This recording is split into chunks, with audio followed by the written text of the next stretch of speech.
राज, सुरतेवर चढाई करणं लय धोक्याचं आहे हो. हे बी एवढं कमी फौजे संघ. सुभेदार, तुम्ही केव्हापासून धोक्याचा विचार करायला लागला? असे शेकडो धोके तुम्ही समशेरीच्या बळावर परतावून लावले. आमचा तर कयास होता की तानाजीरावांच्या समशेरीला कसलाच डर नाही. आमच्या समशिरीला कशाचा डर नाही हो. पण सुरतेवर चाल करून जाणं म्हणजे वाघाच्या जबड्यात हात घालण्यासारखं आहे. ते बी त्याच्याच गुहेत जाऊ. सुभेदार, वाघाच्या जबड्यात हात घालून त्याचे दात मोजणारी मराठ्यांची जात आहे. बघू तरी हा वाघ आणि त्याची गुहा. हो, पण राज, सुरतेत घुसणं म्हणजे लाल महालात घुसण्यापेक्षा लय अवघड आहे. लय धाडसाचं काम. शिवाय खडानखडा माहिती लागल सुरतेची. आणि सुरत पार आहात मुघली मुलखात. सुभेदार, अहो आपले बहिर्जी नाईक केव्हाच या मोहिमेवर रवाना झाले. काय बोलताय सर राज?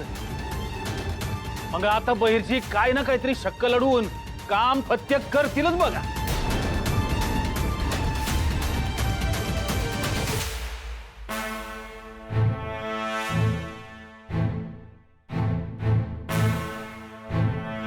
हुजूर, एक आदमी मंडी में लोगों को इकट्ठा कर पेशिंगोई कर रहा था।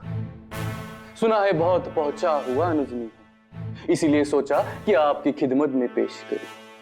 खूब सोचा।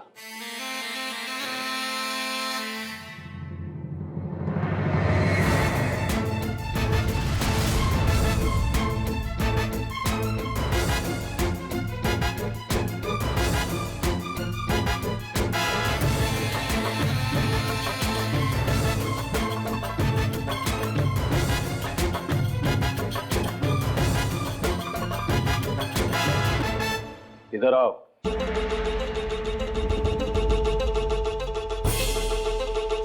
पेशिंग गोई करते हो? हाँ?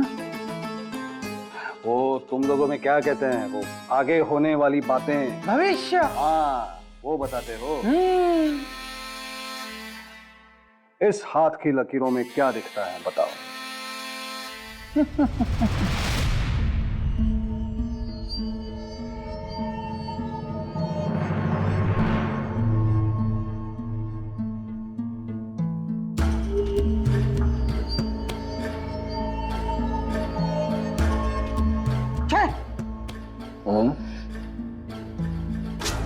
यहाँ क्यों बैठे हो मियाँ? राजयोग है तुम्हारे नसीब में।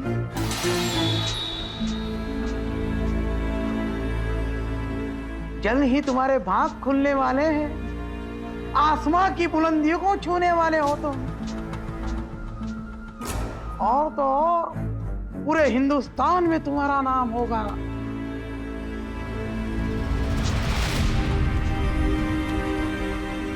खुशामदीन, खुशामदीन, बहुत खूब। मियाँ और बताओ कुछ।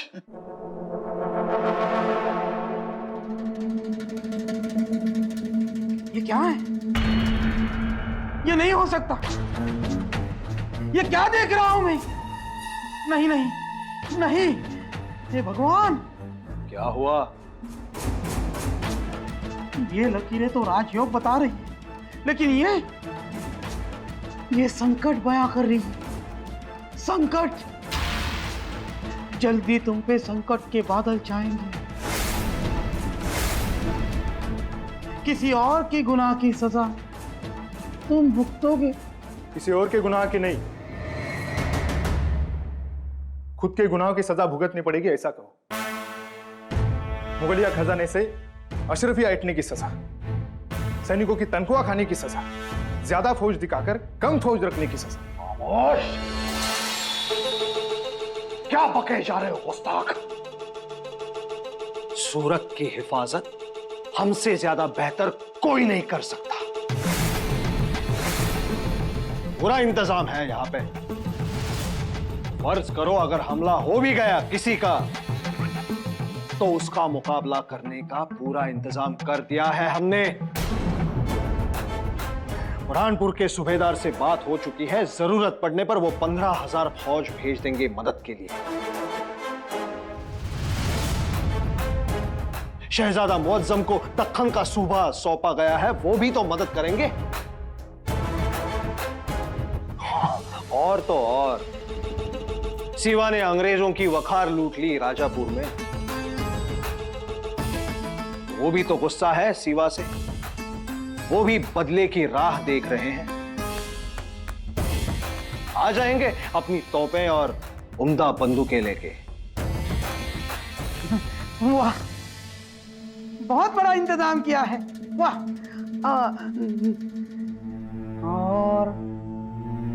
और क्या क्या इंतजाम किया है? यहां सूरत में हमारे 5000 सूरमा तैनात है। सूरमा। और ये हमारा किला, इसकी दीवारें तो इतनी मजबूत है, 10-10 हाथी भी टकराएंगे ना तो भी एक ईंट भी नहीं हिलेगी। आने दो शिवा को, बल्कि आने ही दो शिवा को। लईच उडतंय याचं पाखरू. कधी दान दिशी जमिनीवर आपटल ना ती बी कळणार नाही. ये क्या देख रहा हूं मैं? ये क्या है? सैलाब आने वाला है, सैलाब। जान बचाओ, जान बचे तो लाखों पाए। सैलाब आने वाला है, सैलाब, सैलाब आने वाला है, सैलाब।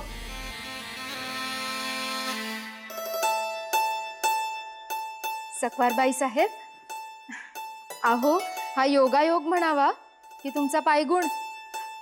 हे बघा, तुम्ही आलात आणि तुमच्या पाठोपाठ त्र्यंबकेश्वराहून हा महादेवाचा प्रसाद सुद्धा आलाय. योगायोग म्हणा नाही तर पायगुण म्हणा, गडावर राजेंनी शंभू महादेवाचा प्रसाद पाठवला हे महत्वाचे. गडावर बसून देवदर्शनाचे भाग्य लाभले. खरंच हो शंभू महादेवा, तुझ्या कृपेने थोडीशी का होईना राजेंना स्वस्थता आणि उसंत मिळाली. आम्हास तर वाटते ह्या दोन्ही गोष्टी राजेंच्या भाळी लिहिण्यास विसरली आहे सटवाई. उत्तरोत्तर मिळणाऱ्या यशानेच राजेंचं भाळ व्यापलं असणार. म्हणजे आम्हाला कळले नाही. म्हणजे हेच की राजेंना मोहिमांमध्ये यश मिळतंय, मग स्वस्थता आणि उसंत कशी मिळणार राजेंना? तसेच असते तर त्यांनी शंभू महादेवाचा हा प्रसाद गडावर पाठवला नसता. त्या अर्थी त्यांचा मनसुबा केवळ देवदर्शन करणे नक्कीच नाही. सकवारबाई साहेब, तुम्ही हे कशाच्या आधारावर बोलत आहात? म्हणजे आऊसाहेब काही बोलल्या का तुम्हाला? आऊसाहेब आणि अशा गोष्टी सांगणार? मोहिमेच्या गोष्टींची गुप्तता कशी ठेवावी हे आऊसाहेबांकडून शिकावं. आणि आपले राजे त्यांचे पट्ट शिष्य या कानाचं त्या कानाला कळू देणार नाही.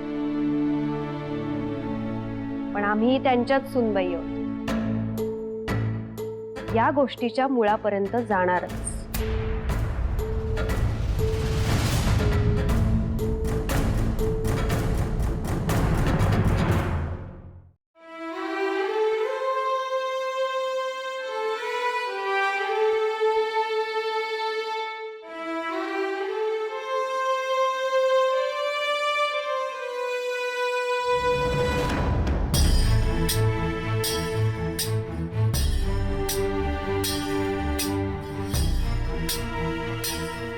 पंत, औषध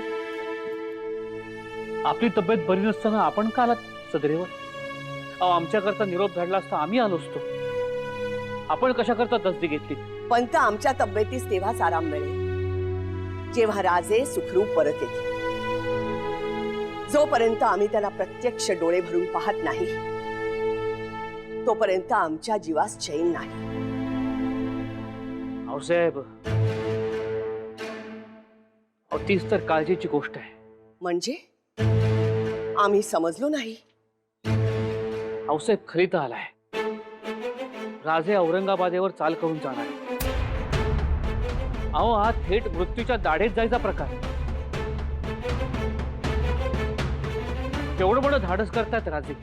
धाडसाचं दुसरं नाव म्हणजे शिवाजी. यशाचं, पराक्रमाचं दुसरं नाव म्हणजे शिवाजी. दुर्जनांचा कर्दन काळ म्हणजे शिवाजी हे विसरू नका पंत. दख्खनच्या औरंगाबादेवर चाल करून जाणं हे धाडसच, परंतु राजेने मनात आणलं तर दख्खन ओलांडून मुघली मुलखात त्यांच्यावर चाल करून जातील. हुजूर, हमने ठीक सुना था. औरंगाबाद ऐसे ही कह रहा था वो. अल्हम्दुलिल्लाह. देखा, वो यकीन नहीं कर रहा था. हमने कहा था सिवा से डरने की हमें कोई जरूरत है ही नहीं. हालांकि ये खबर अभी जल्द अज जल्द औरंगाबाद पहुंचानी चाहिए. हुजूर को इत्तला करना बहुत जरूरी है. हुजूर, गुस्ताखी माफ हो, लेकिन क्या सिवा पर भरोसा करना इतना लाजमी होगा? हमें तो लगता है कि हमें और फौज मंगवानी चाहिए. आलम पनाह को दरख्वास्त करते हैं इस बारे में. मंगाओ, क्यों नहीं, जरूर मंगाओ. लेकिन फौज नहीं, ऊंची शराब मंगाओ. जश्न की तैयारी करो, लजीज खाना बनाओ. सिवा तो सूरत की तरफ देखेगा भी नहीं. हुजूर, शिवा पश्चिम से ज्वार की तरफ निकल चुका है. लो, फिर तो जाहिर है सिवा औरंगाबाद की तरफ ही मुड़ेगा. और वैसे भी ये रोशन आरा साहिबा का इतना मजबूत किला है, सूरत की तरफ आंख उठाकर देखने के लिए भी फौलादी सीना चाहिए, जो उस पहाड़ी चूहे के पास तो है नहीं. कोई फिक्र नहीं है, कोई फिक्र नहीं. बहिरजी, आम्ही सांगितल्याप्रमाणे सुरतेतल्या बड्या धेंडांची आणि परदेशी इंग्रज, डच आणि इतर व्यापाऱ्यांची बित्तम बातमी आणली. जी राजा. राज, सुरत म्हणजे 18 पगड वस्त्यांचं मोठं शहर आहे.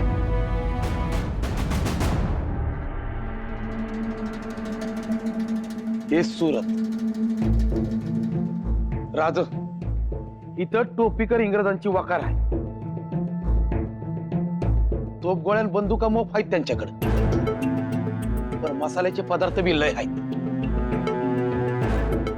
या इथं हाजी सय्यद बेग याचा टोले जंगवाडा आहे.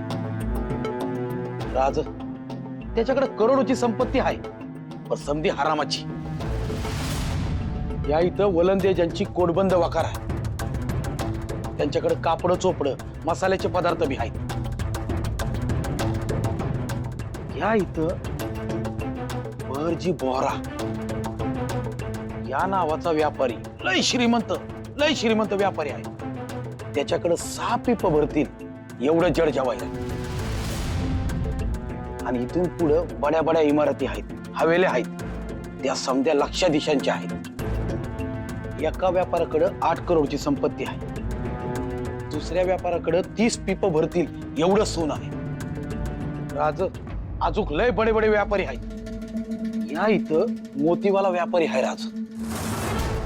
त्याच्याकडे 18 शेर वादनाच्या मोत्यांच्या लड्या आहेत. आणि इतर व्यापाऱ्यांच्या दुकानात आणि इमारतीत खचून खजिना भरलाय. राज, सोनं, चांदी, हिरे, माणिक, मोती, पाचू, रत्न याचा खच पडलाय सुरतेत. कुठल्या व्यापाऱ्याच्या इमारतीत, दुकानात, वाड्यात किती खजिना आहे याचा समजा तपशीलवार आम्ही करून ठेवलाय. शाबास नाही. ही झाली सुरतेतल्या बड्या धेंडांची माहिती.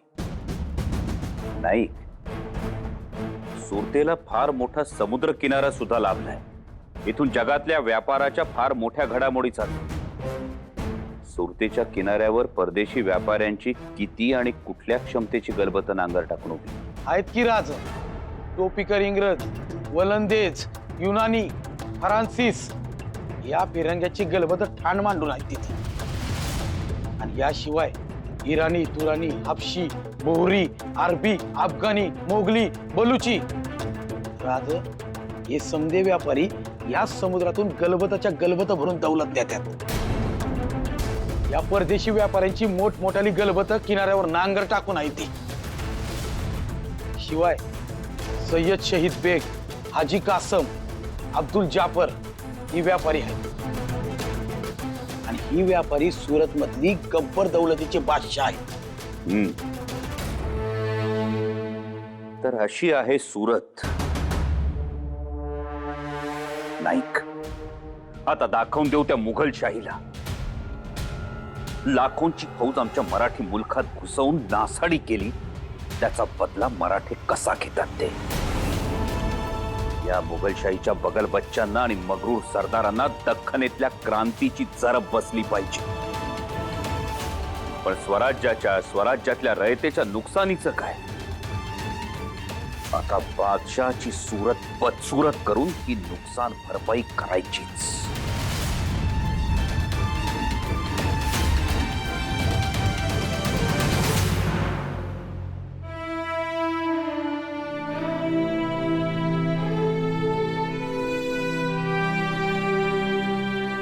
त्र्यंबकेश्वराचं भस्म राजेंनी पाठवलंय आपल्यासाठी.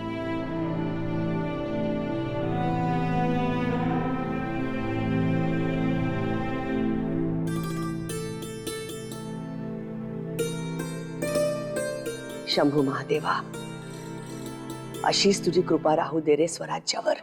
परमेश्वराच्या कृपेने आपली प्रकृती सुधारेलच, पण त्यासाठी हा वैद्याने दिलेला काढा घेणं तितकंच गरजेचं आहे. राजेंची काही खबर? तुर्तास तरी नाही. आऊसाहेब, काढा.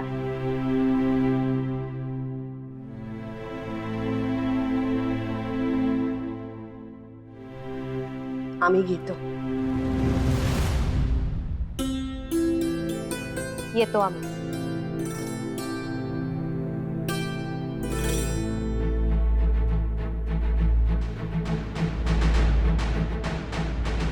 चंद्रा,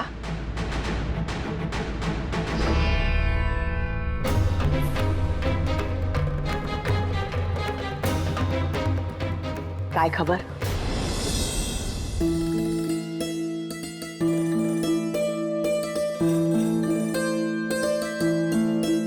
अगं बाई, पुतळाबाई, अहो कुठे निघालात? आऊसाहेबांच्या दालनात का? अहो नाही नाही, तुम्हालाच भेटायचे होते. तुमच्याच दालनाकडे येत होते. काही विशेष? हो, राजेंनी त्र्यंबकेश्वरातून जी भस्माची डबी पाठवली आहे ना, ती जरा देता का? राणूबाईंच्या कपाळावर थोडं भस्म लावतो म्हटलं. अहो ती डबी आम्ही आऊसाहेबांच्याच दालनात विसरून आलो. सकवारबाई साहेब, राजेंची काही खबरबात? नाही, अजून काही नाही, पण येईल लवकरच. बरं, आम्ही भस्माची डबी घेऊन येतो. तुम्ही आऊसाहेबांसाठी भाताची पेज तेवढी घेऊन याल का? आम्हीच.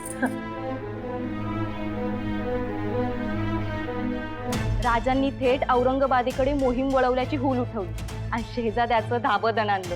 योजनेप्रमाणे घडतंय म्हणजे आता सुरत गाफील असणार.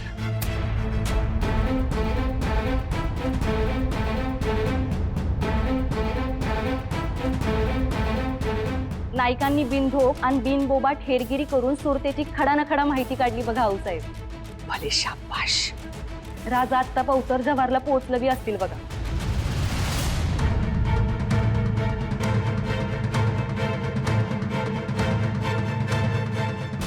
जव्हारकर पोळी राजांच्या मुलकातून रातचं परवास आणि दिवसाचं जंगलात मुक्काम करणार आहे. उगाच बोबाटा व्हायला नको म्हणून. म्हणजे आता 4-5 दिवसात राजे औरंगजेबाच्या सुरतेवर धडकून ती बदसूरत करणार तर